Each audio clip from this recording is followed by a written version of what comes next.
everybody. We're getting ready to start with the podcast. We are the ladies from Read, Watch, and Wine. I'm Raya McCree, and we got Lynn Campaign, Treava Diva. I'm here to give you our spin on moving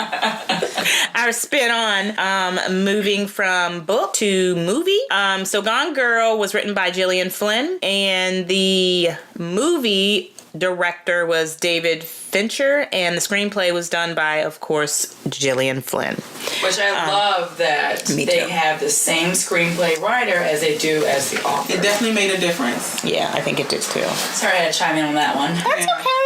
So let's get into a little bit about what you liked about the book and what you liked about the movie. For me, you, Lynn? At first, it was a little difficult for me to follow when they were jumping from person to person and back and forth between what was going on with Amy, what was going on with Nick. Mm-hmm. Because it wasn't said, I guess, or specified that much in the book. Mm-hmm. But in the movie, of course, it was like easily transitioned from one to the other. But that, for me, was a little bit hard to keep up until halfway through the book. But I did like the book. I like the movie more. I think they did a good job of making sure that those cues of switching from one to the other were good in the movie. Yeah. What do you think, Treava? I really like the movie. I guess I like them both. I like the way that they respected the storyline, and I think, of course, it has a lot to do with the fact that it was the same author. Oh, more wine, please. That wrote the screenplay. But they really did respect the storyline, so they didn't change much of anything, except in some small areas, like Tyler Perry's role, which was Tanner Bolt, and I believe it was his wife that was a TV host. They sort of changed that dynamic up a little bit. She's another lawyer. Yeah, she was a lawyer. Bolton Bolt was the lawyer, but okay, so for some reason I thought the TV host was married to someone, but maybe I'm confusing no, she was a couple just annoying. Yeah. Okay, but at the same time, she was annoying. But at the same time, Tanner Bolt's wife was the person that kind of led his preparations. Yeah. That's what it was. Yeah, the whole throwing the gummy bear. Yeah, so, okay. But that movie, it was just Tyler. Yeah, which I understand why they kind of combined the two. Yeah, it was but at the same time, I liked how his wife, in my head, was this strong black female that was like, we're going to need to prepare you for what's going on, making sure that you know what's going on. So I was envisioning this very dominant, powerful woman. And I was kind of disappointed that she wasn't in the movie. Well, you had the powerful black man. TP, can't do better than TP. What do you think, Champagne? Well, I literally love both movie and book equally. This is an amazing transition or adaptation of the book. I think this is a great lesson on communication and marriages. Right, exactly. Not to that extent. Love me now, or I'm going to pretend to kill myself. Basically, but not to that extent. But it was a great lesson on communication. It makes you like, okay, I can see myself being mad at my husband, or, like, oh, what can I do to be petty? You know what I'm saying? Like, but she went a little. But that's some over the top pettiness. Yeah, she went a little overboard. She didn't talk me some things. Like I said, not sometimes. Right.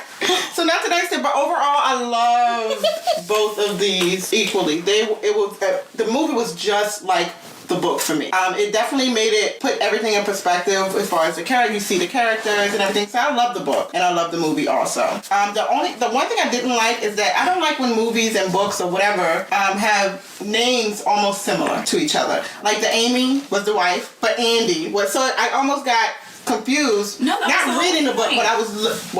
Yeah. Famous Andy? Yeah, Amy. Mm-hmm. Amy was the book, Amazing Amy, but Andy was the girl that he was cheating on Amy with. Mm-hmm. Oh, I was thinking of the doll. No, I'm talking about the two characters in the book. Yes. They could have made the name a little further apart. But maybe he liked the A's, man. Yeah, maybe he was attracted to women as Amanda or, Astrid or something. I don't know. It could have been something else. So that kind of threw me for that. Huh? That's what she said. Maybe he likes A's. Maybe he likes A's. But just the Amy and Andy was too close for me. Aniqua? No, not well. Yeah, but no. I don't know about in that part of Missouri. I don't know Angela. I mean, he could have went anywhere with it. It's probably like Aniqua's in North Cartridge, Missouri. Don't think so. Right. Across the road, them running around. That's interesting. So, go ahead. So I guess I'm torn by the story with the man cheats versus the woman revenge. Like, you know, do you really want? I get. Every woman can relate, I guess, because if you have a man cheating, if you've been cheated on, if you have a man cheating, you want to get that. Right, true. Well, here's the story. So I don't know if to get revenge is almost, you know, you want that revenge. Like you always think about it. You have a man cheating on you, like, oh, what can I do to get him back or whatever. Petty. Mm-hmm. You know, real petty. But do you want in return for him to be your puppet after that? Like, she made this guy. I don't want that as the response to me getting back at you. I don't know. I don't know either. I was a puppet for a couple of months. It works for me. This is life. This puppet is that it's better than what she had before, which we've been taking granted for. True. And I feel like she was like, look, it's a puppet or a doormat. Yeah. You're literally terrified of her at this point, though. I wouldn't want that, but at the same time, I'm thinking she's thinking that the two differences between a doormat and a puppet, I don't think the puppet. Yeah. Yeah, true. Strings and all. Yeah. I got no strings. What'd you think, Raya? Puppet.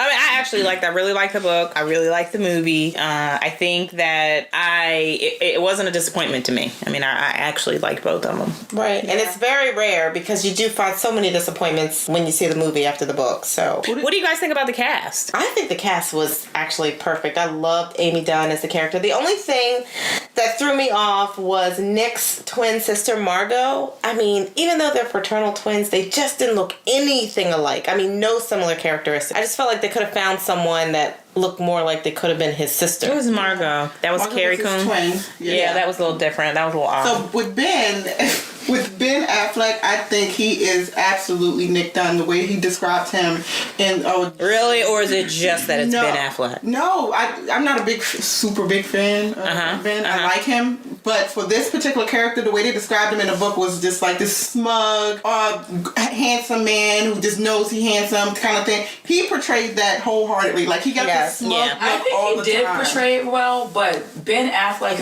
was not who I envisioned. Really? Because to me, I mean, he just went from being all extra super buff from his like Batman roles to like me. I was thinking Nick Dunn was tall and sleek, but not buff. Yeah. More like Italian, like suit cut, short, tiner, like really lean is what I was envisioning. So when I saw Ben Affleck, I was like, oh, I guess it could work. But then the scenes that they would have of him, you know, pulling the trash back in, where it was his like tight gray shirts, I was like, oh, that's not who I envisioned. I think he did a good job at playing Nicholas Dunn, but that wasn't who I envisioned. Right. Okay, do you think Neil Patrick Harris would have made a better Nick than Desi? Yeah, he's too nerdy. No. Yeah. No. Because I like Neil Patrick Harris in the role in the role as of Desi. Yeah, oh, I think he did a great job. He did a great job. Yeah. Okay, so now we got to go back to TP because I loved seeing TP in that role. Can I call him TP? Do you know him? You definitely did. I feel like I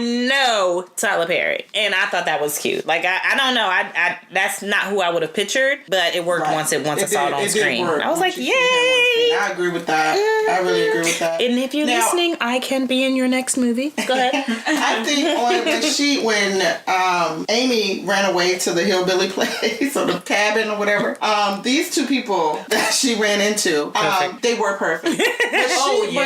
How do you all keep opening the door? In the book, she opened the door like 3 times. Like after they saw her with the money. First of all, like, if why you you are already committing a crime, I'm gonna need you to be a better criminal. Hide your money. Thank you. But that piece came off too naive for me. Like I didn't necessarily like that part of the movie or the book because this woman was calculated throughout the entire movie, and then we go there and she's like naive to what's going on around her. That these folks that are in this place can take advantage of. But I trust these random people that you. But I think that she thought that they were so country bumpkin. That's why she didn't think anything of it. I really did. That she's more book smart than street smart. Well, so I think she kind of naive. Notes to label days, so she's smart enough.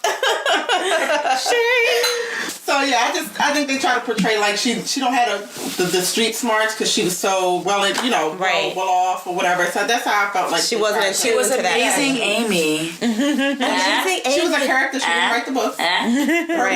They like the movie said. I know her book parents wrote the books preceded about life. her, but she was amazing Amy. But I think she became it. Okay, so what do you guys think about the book? What do you guys think about the movie as far as did you like it? If you felt like it was good, bad, how would you rate it? I think it was. I loved it, both book and movie. I give it a full glass, definitely. Go ahead, Champagne. Yes. Now. Okay, Treava. So, I wasn't really thrilled about the book or the movie, but when we talk about how the movie captured the book and whether that was a good sort of adaptation of it, I think that they did a really good job. So I think it gets a full glass for that. Yeah. Wow, full glass. Okay, what about you, Lynn? I also give it a full glass. I think that they made sure that as the book flowed, the movie flowed just as well and gave it a visual representation. So I give it a full glass. Okay. How about you, Rhea? Not at a full glass for me. I'd probably give it a long day at work. Okay. But I did like both the movie and the book. There are a few things that I could have changed about it if I could have. I think I would have brought a little bit more. Besides you being in it with Tyler Perry? Yes, but that I'm not using that in my rating. Maybe after I'm in a Tyler Perry movie that would happen, but not right now. But yeah, I mean, it was, and I think for me, it's just because it didn't blow me away. I mean, I thought it was good, but it didn't blow me away. So. Yeah.